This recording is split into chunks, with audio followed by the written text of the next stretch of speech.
We can go ahead and start. And we'll call to order the City of Salem and Salem URA Finance Committee meeting for July 21st. It is 4:01 p.m. I am Deanna Gwen, Chair. Shane Matthews, alternate. And then online we have Paul Tigan, Ward 1.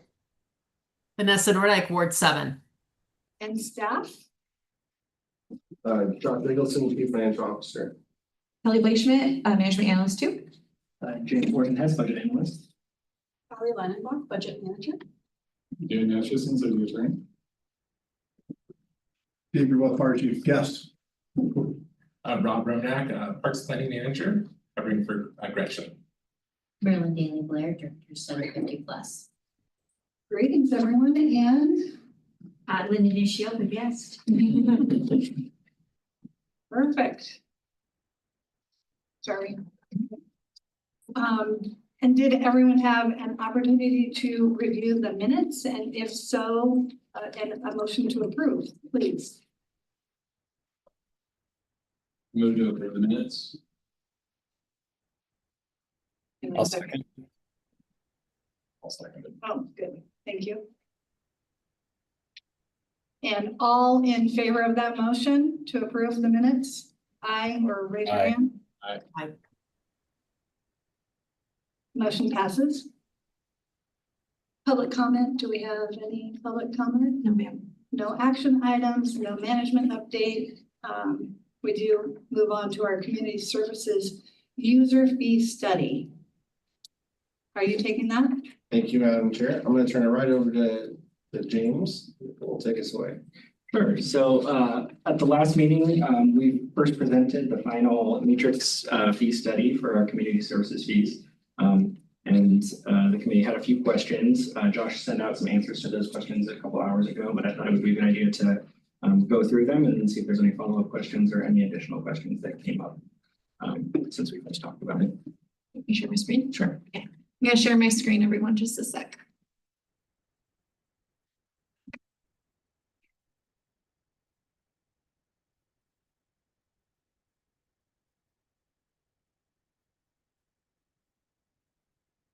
Awesome. So the first couple questions were just in regards to sort of some of the recommendations that the consultant, who is also on the call, if we have any questions for them, they're happy to help. But about how what they might have recommended in terms of alternate fee structures, things like that. Generally, what the consultant was doing was calculating the cost of the service that we charge the fee for, rather than necessarily recommending altering the fee structures or things like that. So that's what sort of wanted to talk about. The third question is talking about sort of non-commercial versus commercial users and how we implement that 20% council policy discount on fees. So I just had some data that I got from the library, just between May and June, there were 50 non-commercial use meeting room rentals versus only 9 commercial use room rentals. So the rate at which people use that space for commercial use is relatively low. And then there was also a question about how common is that sort of structure, giving nonprofits discounts, and the consultant said that it was pretty common throughout other organizations. There was also a question about collecting library late fees, and how there's a notion that perhaps it's more expensive to collect the late fees than it is to charge them. There's some question as to why that is, and really it's staff time costs and things like that that really add up. So I just did a little bit of analysis on that in that last paragraph, making a lot of assumptions, to be fair, about what that might look like. The fifth question is the average length of time patrons keep the books beyond the due date. And ultimately, we didn't have that data set. The librarian was unable to get that data, but there were some links to a few articles about how, in general, it's been found that people are more likely to return their books if there's no late fees, things like that. There was a question about the Eugene Library model in which they set their non-resident library card fee based on the tax burden of people in the city that pay for library through their property tax. Again, I sort of did a little calculation on what that might look like for us. I would say that depending on how you calculate that, using that would actually be a lower fee. So we charge a higher fee maybe than a resident pays through their property tax for a library service. Next thing is variable pricing. There was a lot of talk about how there could be a much higher fee for, say, the 4th of July weekend at a park than there could be in the middle of winter on a rainy day for a park.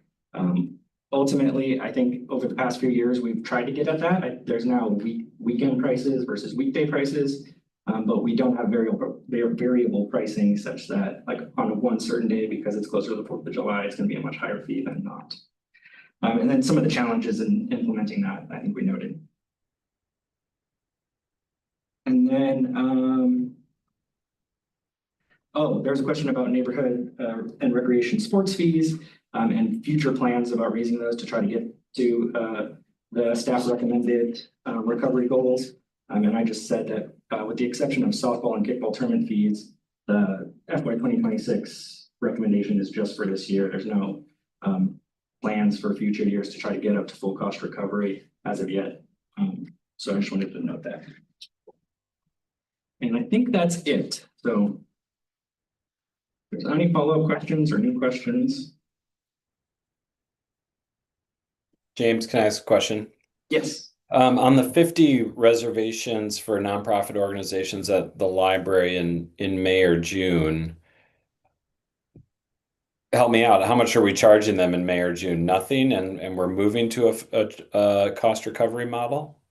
No, so the fee schedule gives them 20% off of the fee.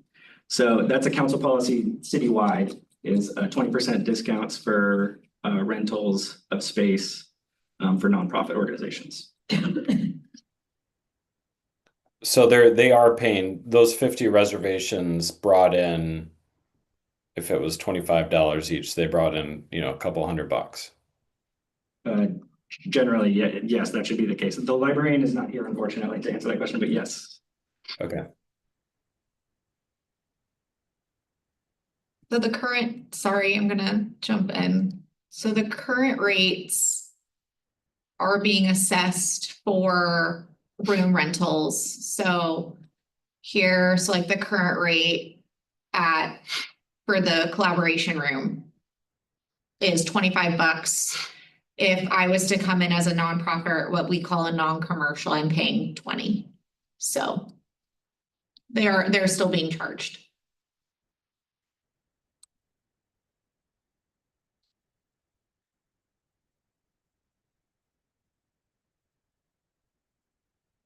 Anyone else have any other questions?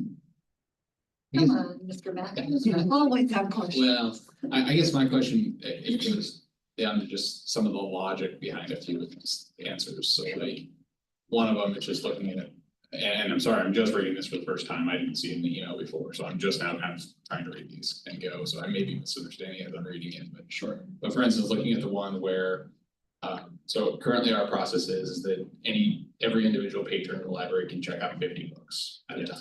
Yeah. And so those 50 books are checked out, and this would indicate that because we don't charge late fees, we actually receive more books back faster.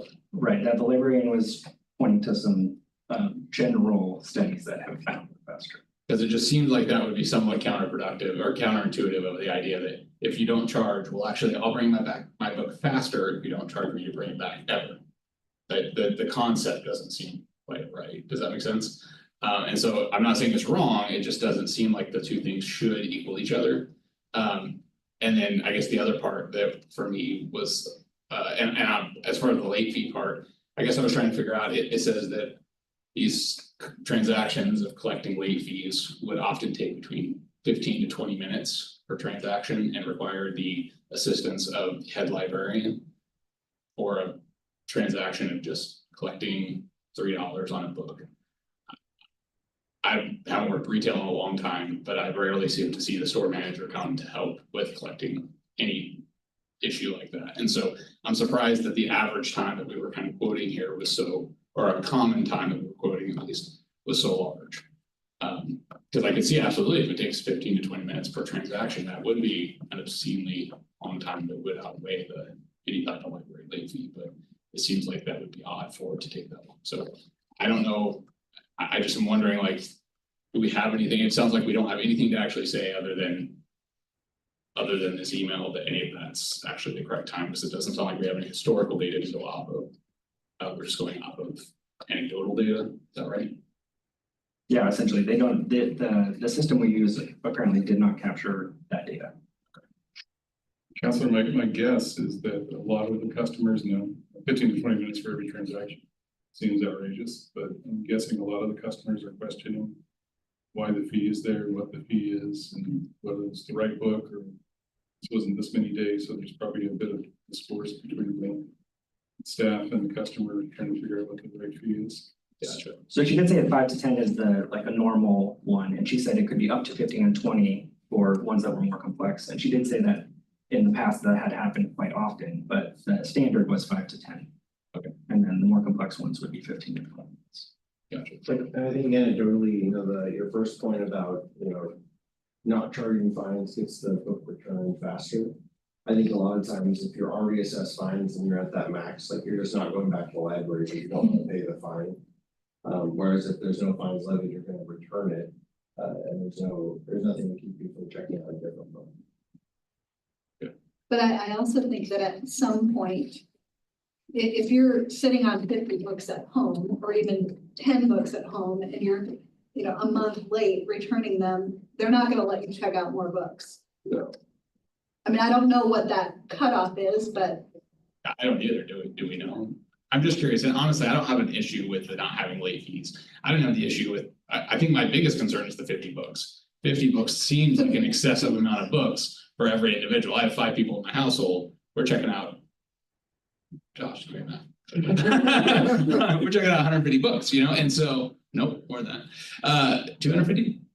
Yeah. So, but that seems like a lot of books for 5 people to check out is 250 books. Now, I'm not saying that everybody's checking out 50 books at a time, but it just seems like an absurdly high number that we have checked out. But maybe it's not, according to some of this. Is that a maximum? It is a max. I will tell you anecdotally, when my daughter was in private elementary school, the school would go check out hundreds of books using multiple cards. Including yours. Yeah. Oh. Private school, I would just hand them my card and I'd like some of their tuition fees. All right. Counselor Nordike, Counselor Tigan, do either of you have any questions? Thanks, Councilor Nordic. I really appreciated the conversation we had last month, and I've kind of this is sort of one of those things that has a tendency to just kind of stew in the back of your mind as you talk to folks and encounter the work of the city. And I've returned a couple times to last month's report, the Appendix A of last month's report, which was, sorry to make people dig through the packet, but like page 33 of last month's packet was really tried to talk at a broad level about cost recovery guidelines, like why we do it and sort of the balance of the individual benefit versus community benefit. And I think we talked about a lot about that last month, but it's sort of one of those things I've felt like I've needed more time to think about. And like, should we squeeze every dime we can out of Iron Man? Or should we, what's the benefit of bringing people into town versus getting cost recovery for the things that cost the staff time? And I guess that's kind of a preamble a bit to my question. I feel like this work was a lot of this work was done and the direction about this work was given before we knew what the outcome of the levy was. And if I'm And if I'm wrong, you can disabuse me of that notion too. But I'm sort of wondering if there's, when we look at increasing cost recovery and setting 50% as a goal as opposed to 35% or something like that, if we've taken into consideration the change in folks wanting to fund this through their property taxes, things like the library. Yeah, I guess I just kind of wanted to hear a little bit more from the staff. What was the basis of the recommendations? Versus kind of how the situation has changed since the levy was passed. Yeah, I really appreciate the question, and you are correct. This was initiated, and the largest portion of the work was completed prior to the levy passing. So when we were talking to the consultant about cost recovery goals, it was before the levy passed, before we had that secured, long before actually. So I think that is the policy discussion, right? What is the goal? Should there be a goal? Should it be 100% subsidized, for certain aspects than not for other aspects? That is, the policy question that we've struggled with fees for a very long time. But you're right, when, I pulled it up, the cost recovery goals from that little table 17, those were really trying to generate additional dollars to cover program costs. And I wouldn't say we're too far away from still needing to do that. I mean, we have a 5-year levy, costs are going to continue to go up. So I wouldn't say we don't need cost recovery goals. But I think you're right, the levy should be taken into account or consideration with that in the mix. Yeah, I mean, you can weigh in on that here, right? Like, Absolutely. That's part of this conversation is reviewing those cost recovery goals and deciding if that is the policy direction that you all want to recommend to city council. I mean, one scenario would be, hey, we don't think this is right. Reevaluate the fees and tell us, what's the cost recovery goal for the library, Center 50 Plus recreation. And if you want those to look different, we can take it back and come back to you with a different proposal. I mean, that's a scenario. And the really nice thing about this work is we have a little bit of time if that's something you're interested in doing. You want to pull up the, I think it's in last month's packet. Yeah, Also the What second page? page of the staff report. yeah, the staff. the current Yeah. staff report. Mhm. Oh. Oops, sorry guys, I'm all over the place.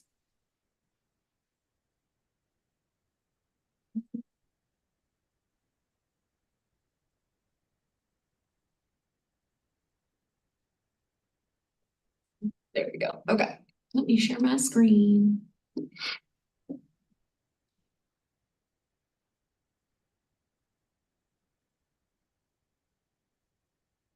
James, you just want to walk through it just real quick? Sure. Sure, so the cost recovery goals that were sort of recommended for library and Center 50 Plus are the same. And that's generally trying to get to 50% cost recovery.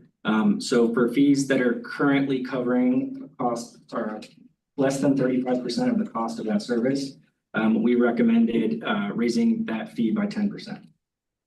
For things that were between 35 and 50%, we recommended just increasing it all the way up to the 50% goal.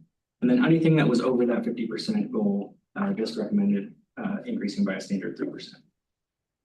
For recreation, we split it out between youth and adult, which is essentially the softball, kickball programs, and then the rest of recreation. So for youth, if it was a 35% cost recovery goal, and if the fee was below 35%, increasing it to 35%, and if it was above 35%, increasing it just by the 3%. And then for adult, we just had a 100% cost recovery goal. And again, 3% if it's already over at or above 100%. And then for parks, it was a 50% cost recovery goal. So everything that was less than 50, bringing it up to 50, and anything that was greater than 50%, increasing again by 3%. And there were a few exceptions to this that we went over last time. that we wanted to call out specifically that were either higher or lower based on this, but generally speaking, this is the vast majority of fees sort of use this as the rule for this recommended adjustment to the fee schedule.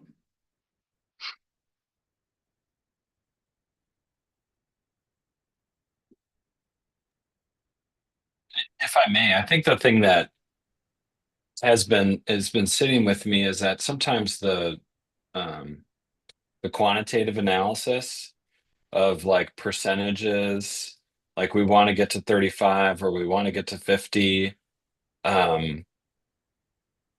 those themselves can seem like noble goals. And I think even in that appendix that I remarked on it, it kind of says like, you know, the government accounting says you should have a goal for this, and that's probably the way you would set it. But I also kind of feel like we might be raising a couple $100, like this room rental thing is an example. We might be raising a couple $100 to help the library and just like pissing off a whole bunch of people in the meantime. And like, is it worth $400 to upset so many nonprofit groups within the city who've come to use and, you know, value using that meeting room? Like, I'm not sure that's worth $400 or $800. And the idea of trying to push everything to 50% cost recovery feels like it could lead us to some places where we're going to have a hard time describing why exactly we want $23 from someone when they might not ever walk into the library again.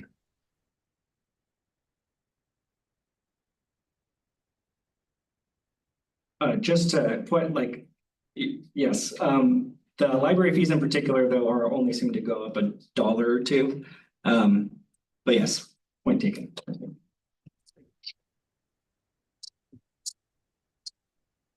Yeah, and I don't have a wise retort to that. What were they 3 years ago?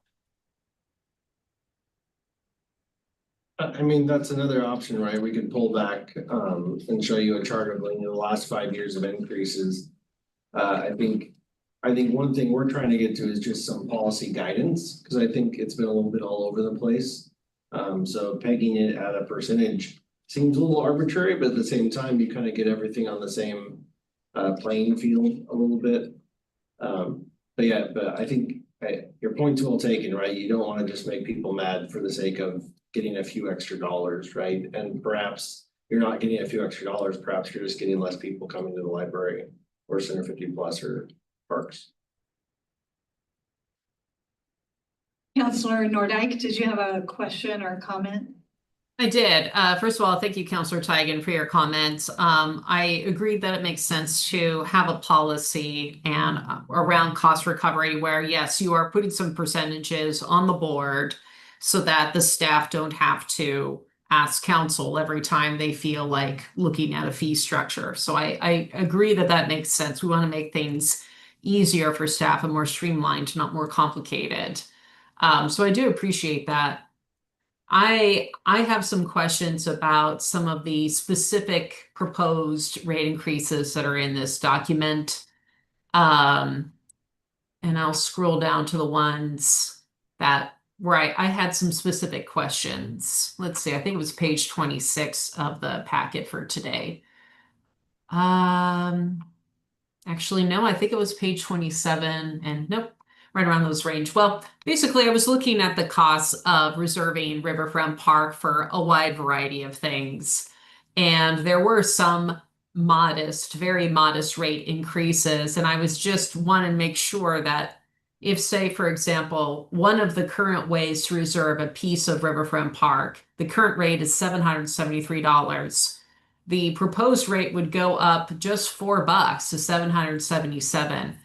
And the only reason that made me wonder is like, you know, with inflation, just the cost of living going up, the cost of parks, the same parks maintenance worker that helps clean up after these events is probably making more this year than the year prior.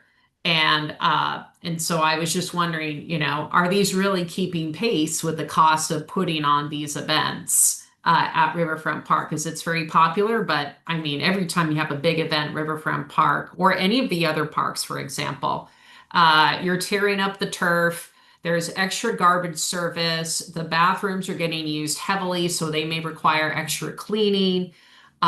Sometimes, of course, there's, public safety in attendance to make sure that, that sometimes first responders are going out there because when you have 3,000 people, you're going to have more 911 calls than unscheduled use where there's maybe 1,000 or 800 people in the park, for example. So I just want to make sure these are some pretty modest increases for usage of one of our most popular parks. Do staff feel confident that this is meeting the criteria that you've set for us for cost recovery? Yeah, I appreciate the question. I think the nice thing about setting it at a cost recovery level as opposed to just adjusting like with the consumer price index is that we can take into account cost increases for staff. So I think, James can maybe talk specifically about this permit and the staff time. But I think, having a cost recovery target allows us to make different adjustments, over the years as opposed to just going up, 2.5% or 3%. When the cost of the employees are going up at a faster pace, right? So you'll see some years where it doesn't jump very much and then other years where it'll jump more just based on that cost recovery target. And we haven't really seen that because we've always just increased, by the CPI, which we've seen a couple larger year increases, but usually it's, 2 to 3% and doesn't really keep pace with the cost recovery. Do you want to talk about like the staff time? Yeah, I just think in a lot of ways, that is sort of the intent of this whole exercise is to sort of rebase the fees. Obviously, we're not going to do this every single year and continue to have sort of like a City of Salem consumer price index. But yeah, for the most part, Riverfront is meeting that target. So you'll notice a lot of the fees are the same between the proposed and current. So Riverfront in particular is pretty well meets that recommended recovery goal. So. Okay. All right. No, I think that's important to know. And also one of the points that Councillor Teigen mentioned about how when you increase the rates, you can infuriate a lot of folks. And is that a worthy trade-off? It's always helpful to know, well, when was the last time we increased those rates? And if it was 5 years ago, at least you can reason, at least attempting reason with folks and say, we haven't increased your rates in 5 years, okay? There's been, and that to me helps kind of sweeten, just or soften the blow, whatever expression you like to add. But I noticed that on this big packet, it only lists current rate. It doesn't list for how long it's been at that rate.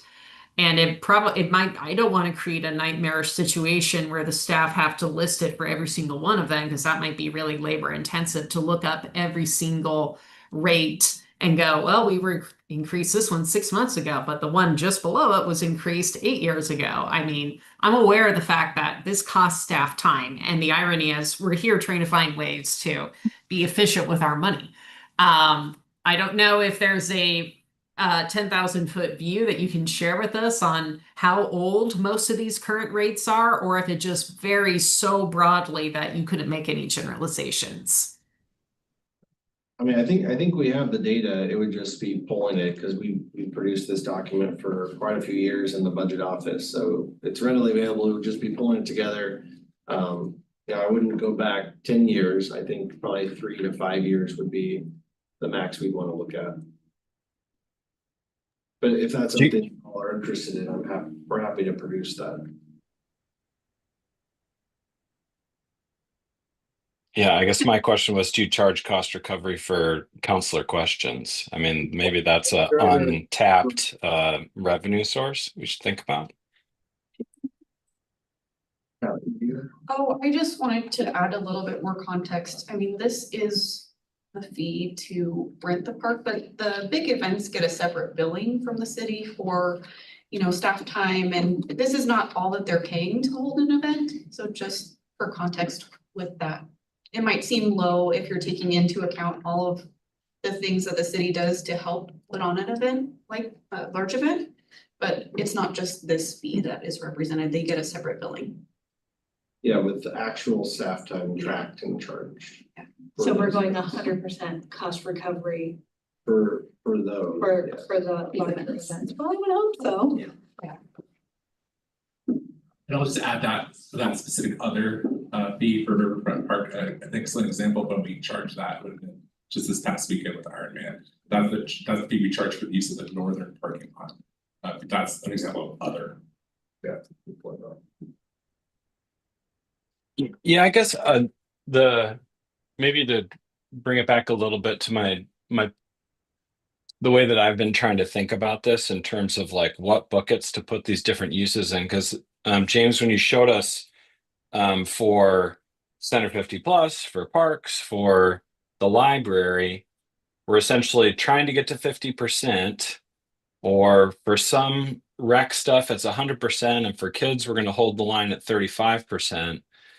I think there's kind of two things going on there. We have sort of this unstated general goal of like, well, we'd like to get 50%, unless we've made some sort of policy choice that we want 100% or we want to, subsidize as much as possible. The thing that was helpful to me, can I share my screen? Does that work? Yeah, you should be able to. The chart that was helpful to me was from this appendix, kind of showing I'm getting some, can you see it now? Yeah, the pyramid. Yeah, the pyramid, right? Is it mostly community benefit? Is there some individual benefit? Is there mostly individual benefit? Is it highly individual benefit?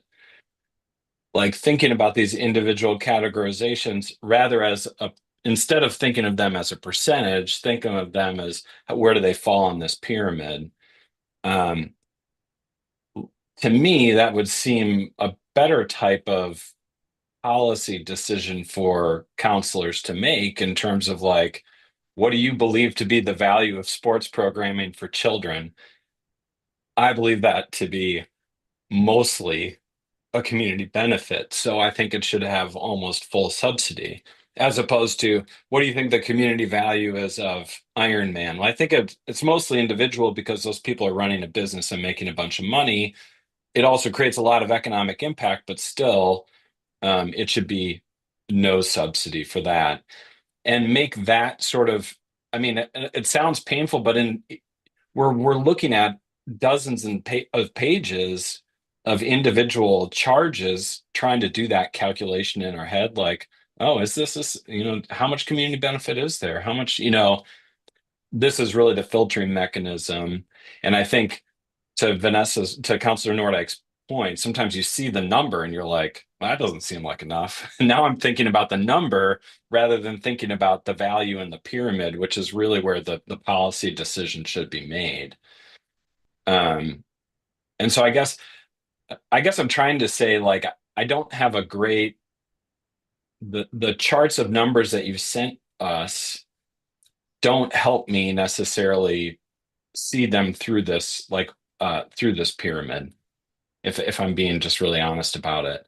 And it's like, I'd almost want it simpler and then leave the numbers to you and be able to say, yeah, we made a determination. We decided that sports for kids is mostly a community benefit. And that's how we made that decision, not that it was going to be $56 or $52 a season.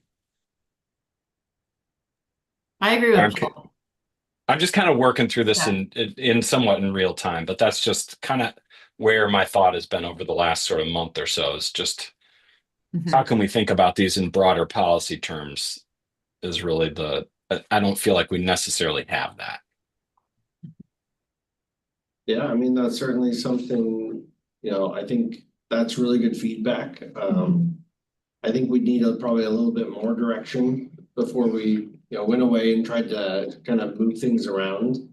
But I think generally that makes sense. Like if you're talking about youth programs being the bottom, I don't think you'd want to go to zero charge for some of those, right? Because then we have trouble getting people to commit and participate, and there's an ownership piece of that also. For sure. No, I know, and that's not a great example, but I know I understand what you're saying there. But a library card, there's your pure community benefit.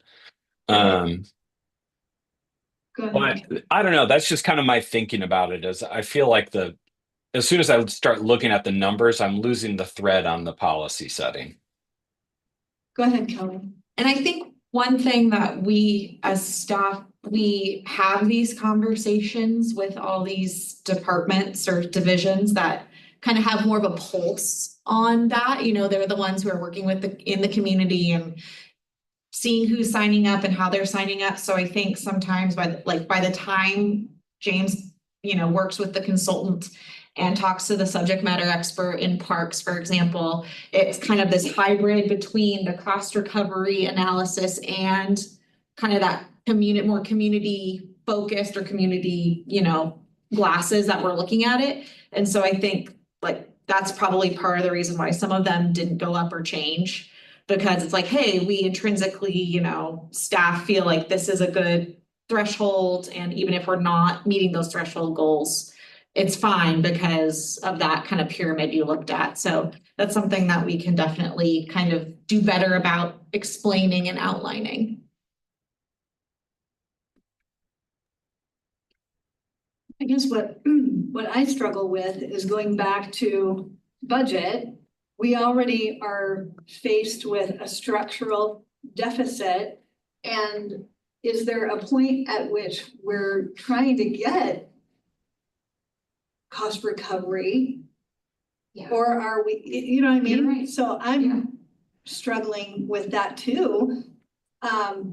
We have wonderful facilities available to our community, but how are we going to be able to maintain those if we're running in the hole all the time? So You're right. I think it's a point well taken, and I wouldn't suspect that an analysis, if we, tried to push everything through the filter, that triangle, Chair Gwynn, the result would be zero. Like we're just, end up the 5 million that we do in cost recovery would become somehow substantially lower than that. I guess the thing that I'm looking for is a way to communicate to the public exactly how we came about to the cost recovery decisions that we did. I'm anticipating this whole thing coming to council and not having a way to communicate about it that's really easy for the counselors to talk about and really easy for the public to understand, and the whole thing just kind of going splat on the concrete. That feels pretty likely to me, if what we ask them to do is, well, to understand the fees, look at 50 pages of charges and see which ones apply to you. And most people look like, oh, it doesn't apply to me.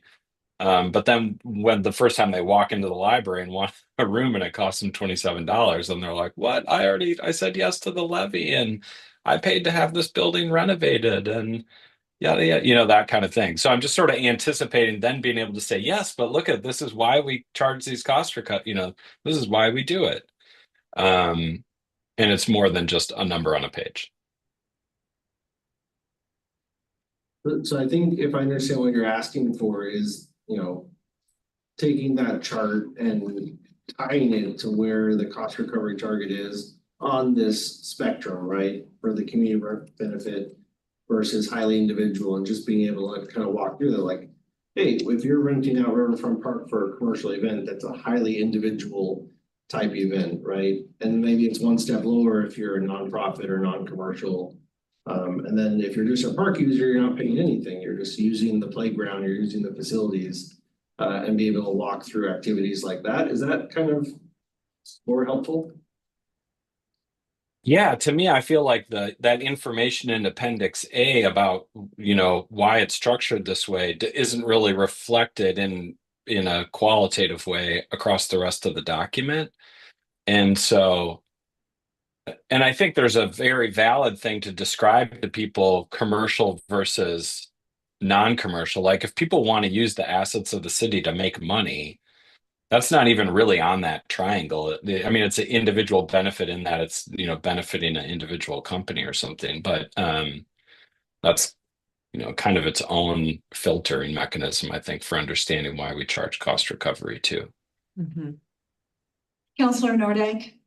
And to that point, when you start digging into the fee schedule, page 21 seems to suggest that the staff are going in that direction. So Riverfront Park, North Meadow, Boat Dock or Dock Overlook, if you're using it for commercial sales, the proposed rate is $7.78. But for that same area, if it's not for commercial sales and it's just for a contest, a walk, or a run, then the charge is $2.71. So I feel that there is some of this is already happening in the proposed fees and the current fees, because the current fee structure is $7.74 versus $2.70. So I mean, I feel like some of that is happening. It's like, you know, how much, but you know, I mean, yeah, if people want to use our park as like a super cheap venue for making money, that's a highly individual use. And I agree with charging appropriately for that. I think youth sports has enormous community benefit. But yeah, that's a policy decision that staff want to hear from us. So does this committee agree that youth sports is more community benefit than individual benefit? Is the decision that this committee needs to decide if we're going to follow that pyramid more or less. So anyway, I just want to point out that I think some of the fees already trend in this direction, because even between for this, yeah, depending on how you use the space is already reflected in the existing rates to a certain extent. What do you need? Oh, I'm sorry. So I guess, just so I'm clear, is the tenor or the feeling that the fees are prohibitive at this point? Like when we talk about the park, and this is kind of a question of my fellow councilors, like, have you guys heard or has staff heard that events are not happening because of the cost? Is that, because it just seems like we're doing a lot of effort to kind of filter it through this pyramid cycle of highly individualistic versus more community-based. Are we hearing that the community-based things aren't having their events currently? Or, because I just don't want to create more work. I would say it's something we're concerned about at parks. Okay. I'll give it a specific example on page 27. There's a fee increase for sport leagues from $70 to $131. So that would be an example, that would be flag football. I'm not sure if we're gonna have much of a market that rate. I'm not sure how many of our users are gonna come back. And I'm going by the red page number in the corner, if that helps. Oh, red page, what number? Page 27.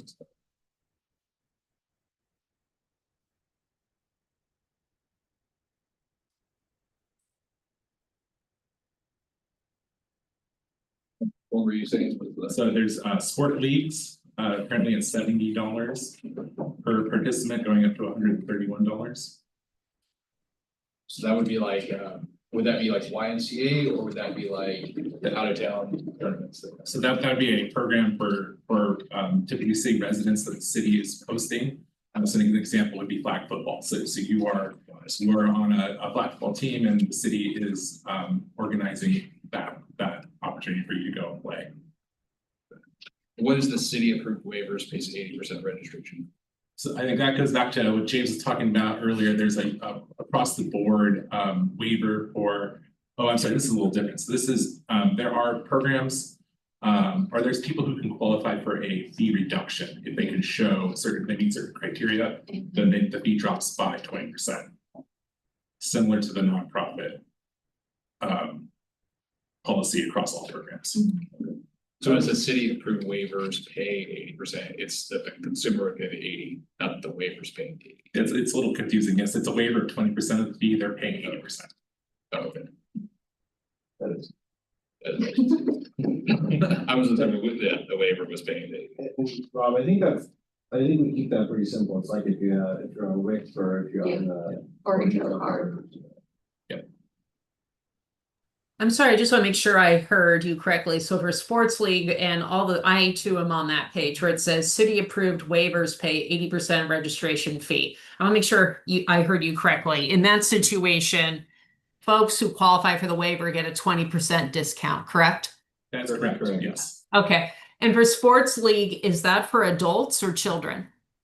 So that is for adults, as I understand it. So an example would be adult flag football. Okay, I just want to make sure I'm tracking. Thank you.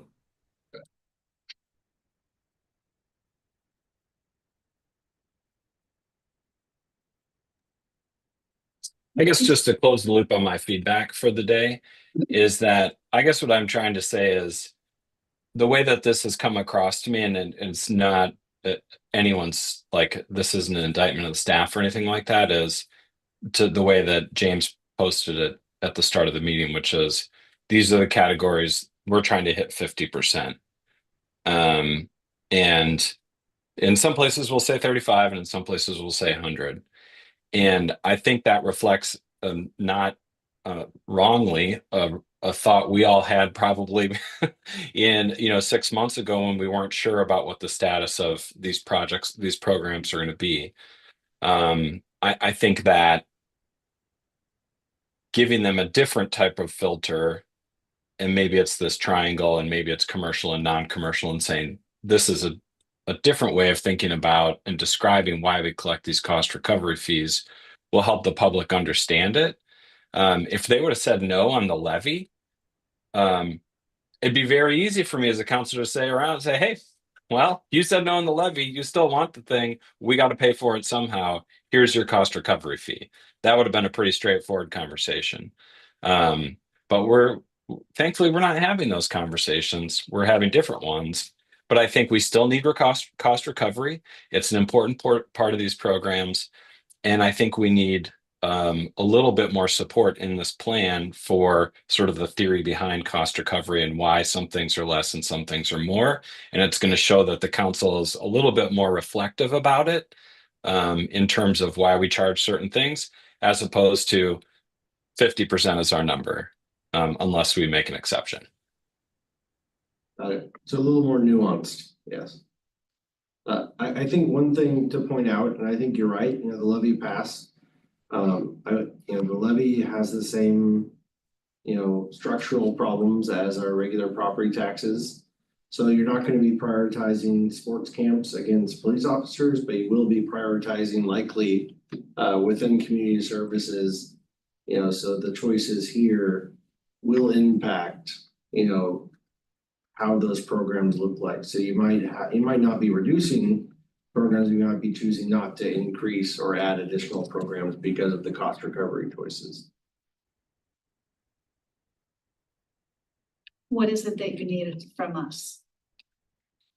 So what I'm hearing is that you need a little bit more time, and I think staff, we can look at a different way of displaying the fee schedule, thinking about cost recovery targets.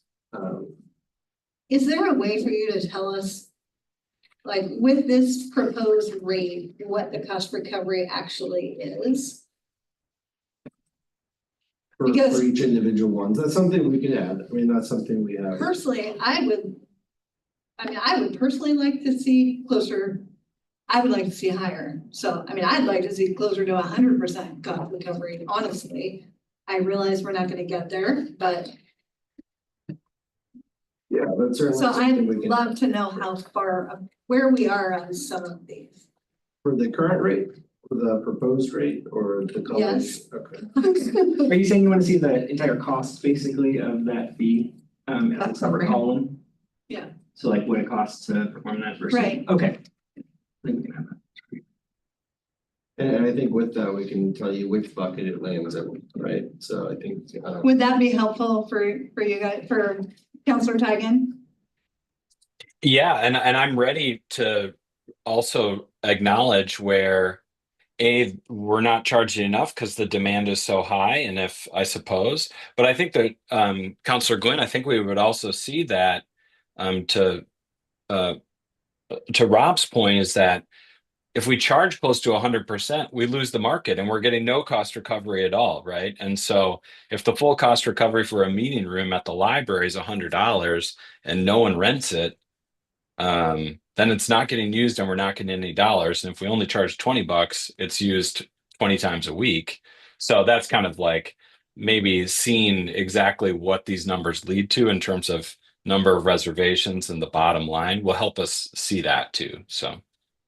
Counselor Nordick, I see your hand is raised.